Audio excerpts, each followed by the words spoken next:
ऐसे भी अगर कोई कमरा देता है तो एक बंदा है तो 1000 रुपया, 2 बंदे हो तो 2000 रुपया रात भर रुकने के लिए। ये बहुत बड़ी समस्या है, तो ऐसी समस्याओं में ना उलझें। यहाँ पर संगम में रहने के लिए पर्याप्त व्यवस्थाएं दी गई हैं। नमस्ते, नमस्कार, प्रणाम और स्वागत है आप सभी का। दोस्तों, मैं ध्रुव और आप देखना शुरू कर चुके हैं डेली न्यूज़ इंडिया। इस समय हम हैं प्रयागराज में, यानी कि महाकुंभ का मेला चल रहा है। महाकुंभ में बहुत ढेर सारे श्रद्धालु आ भी चुके हैं और आने की तैयारी भी कर रहे हैं।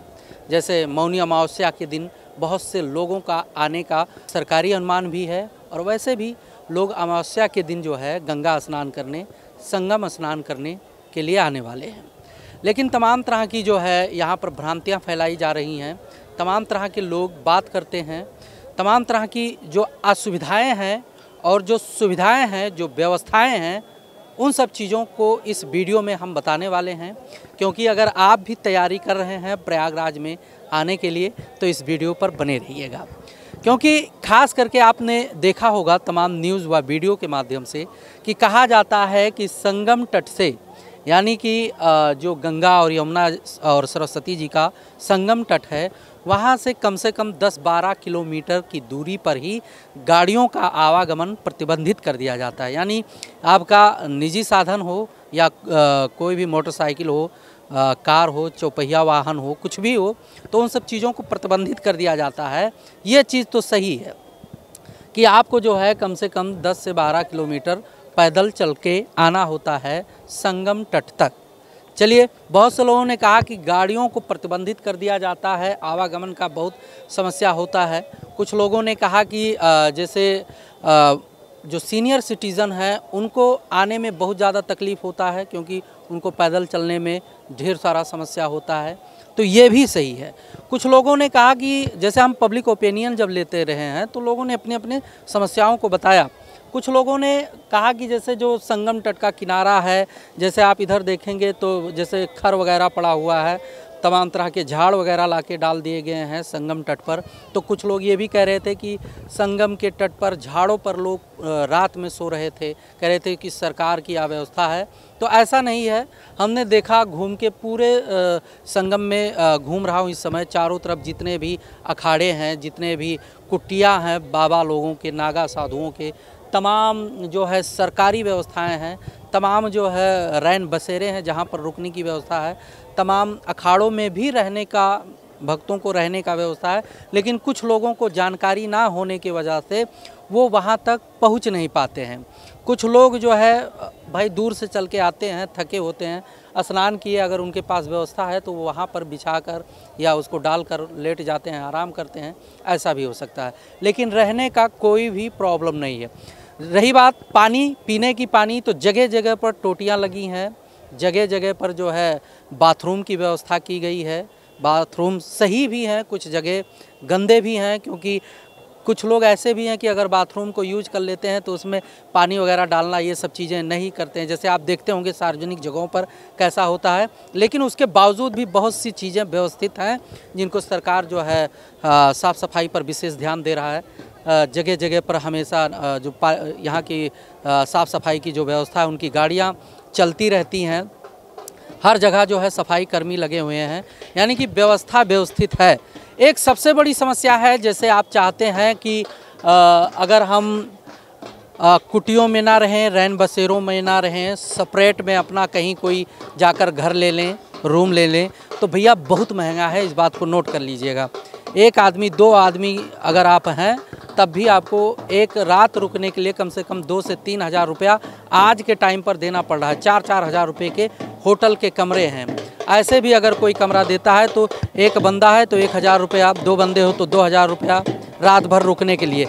ये बहुत बड़ी समस्या है, तो ऐसी समस्याओं में ना उलझें। यहाँ पर संगम में रहने के लिए पर्याप्त व्यवस्थाएं दी गई हैं। लेकिन होटल के चक्कर में जब लोग सेपरेट के चक्कर में फंसते हैं तो लोग अपने मुँह मांगा डिमांड करते हैं। और रही बात मौनी अमावस्या की, तो उस दिन श्रद्धालुओं की भीड़ ज़्यादा होगी।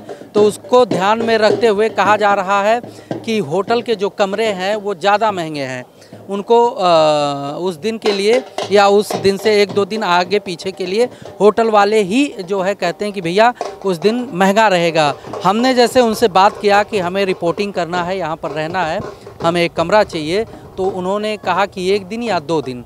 नहीं, हमने कहा कि हमें 10-12 दिन के लिए चाहिए, तो कहा नहीं ऐसा नहीं हो सकता, अभी हम 1 दिन या 2 दिन आप रहोगे तो 2,000 रुपये 3,000 रुपये रूम रेंट है, अगर आप इससे ज़्यादा रहोगे तो फिर किराए बढ़ते जाएंगे जैसे जैसे मौनी अमावस्या करीब आती जाएगी। तो ये सबसे बड़ी समस्या है, होटलों के चक्कर में ना पड़ें।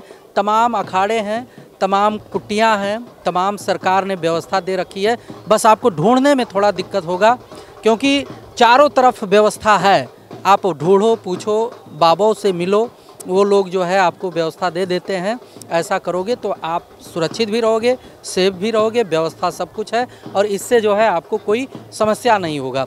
एक सबसे बड़ी समस्या है कि जैसे जब आप प्रयागराज रेलवे स्टेशन से या सूबेदारगंज रेलवे स्टेशन से या प्रयागराज में जो भी रेलवे स्टेशन है वहाँ से जब आप बाहर निकलते हैं तो यहाँ तक का जो साधन होता है आने के लिए, अब जैसे आप दूर से देख के आए हैं, वीडियो में देखे हैं या पहली बार आ रहे हैं या कई बार आए हुए हैं, तो आप कहते होंगे कि हमें संगम तक चलना है या त्रिवेणी तक चलना है या घाट तक जाना है, गंगा किनारे तक जाना है, तो वहाँ से हाँ हाँ करके तो आपको बैठा लेते हैं, लेकिन जहाँ तक प्रशासन आने देता है वहीं तक आते हैं, उसके बाहर ही वो छोड़ के चले जाते हैं। तो इससे भी लोग बहुत परेशान होते हैं क्योंकि जब वो छोड़ के चले जाते हैं उसके बाद आपको 4-5 किलोमीटर चलना होता है। लेकिन एक बात और बता देता हूँ कि जैसे मैं जो है हम जैसे प्रयागराज जो रेलवे स्टेशन है उस साइड से लोग ज़्यादा आते हैं, जैसे वहाँ से एंट्री किए तो बहुत से लोगों को गंगा के इस पार आने के जानकारी नहीं होते, वो वहाँ से निकले फिर उधर घाटों पे ही स्नान करते हैं, फिर धीरे धीरे उधर से निकल के संगम की तरफ चले जाते हैं, संगम के तरफ से स्नान करके ही उधर ही रुक जाते हैं या भटकते रहते हैं। तो उनको जो है कुछ चीज़ों को लेकर अव्यवस्था होती है। अगर आप प्रयागराज की तरफ से आते हैं और इधर आने के बाद जो पीपा पुल है, पंटून पुल जो बनाए गए हैं उसको चढ़कर क्रॉस करके जब इस साइड में आते हैं तो यहाँ पर नागा बाबाओं के ढेर सारे अखाड़े हैं और ढेर सारे जो हमारे आचार्य लोग हैं, महाराज लोग हैं, इनके जो है बहुत से कुटी हैं, बहुत से अखाड़े हैं जहाँ पर बहुत अच्छी अच्छी व्यवस्थाएं हैं, तमाम तरह के भंडारे लगे होते हैं, तमाम तरह के जो है रहने की भी व्यवस्थाएं हैं। लेकिन जब आप उस साइड से आओगे और रोड पीपा पुल क्रॉस करके जब इस साइड आओगे तब इन सब चीज़ों के विषय में आपको जानकारी मिलेगी, नहीं तो उधर ही भीड़ में रहकर उसी में लोग परेशान हो जाते हैं और नहाकर फिर रिटर्न चले जाते हैं और कहते हैं कि व्यवस्था व्यवस्थित नहीं था। क्योंकि संगम जो है ये प्रयागराज का जो मेला है ये बहुत दूर तक फैला हुआ है और बहुत से श्रद्धालु भी हैं, तो जो व्यवस्थाएं हैं वो दूर दूर तक हैं। तो उम्मीद करता हूं कि जो कुछ भी हमें जानकारी मिला 2-3 दिन में जब से हम यहाँ पर रह रहे हैं, चल रहे हैं, उन सब चीज़ों को आप लोगों ने जो है सुना होगा और इस पर अमल भी करेंगे। सतर्क रहिए, ढंग से आइए और परेशान मत होइए, भीड़ भाड़ में आप उलझिए मत। अगर भीड़ भाड़ होता है तो सुरक्षित जगह पर जाइए, भगदड़ होती है तो उसके लिए भी आप सुरक्षित जगह पे जाइए, हैरान मत होइए, परेशान मत होइए, क्योंकि उत्तर प्रदेश सरकार ने वास्तव में बहुत ही ज़बरदस्त जो है व्यवस्था कर रखा है।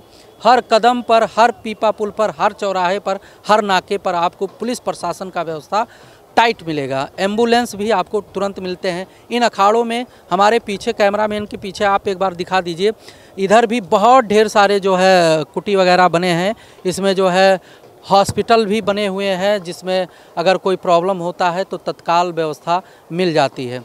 क्योंकि मान लिया अब भीड़ इतना है, अगर किसी को इमरजेंसी व्यवस्था देना भी हो तो फिर वहाँ तक ले जाने में ज़्यादा दिक्कत होगा। तो टेम्परेरी हॉस्पिटल भी हमने देखे हैं, अच्छे अच्छे हॉस्पिटल इसमें बनाए गए हैं। तो आप लोग बने रहिए ऐसे ही, हम मिलते हैं नए अपडेट के साथ, तब तक के लिए नमस्कार।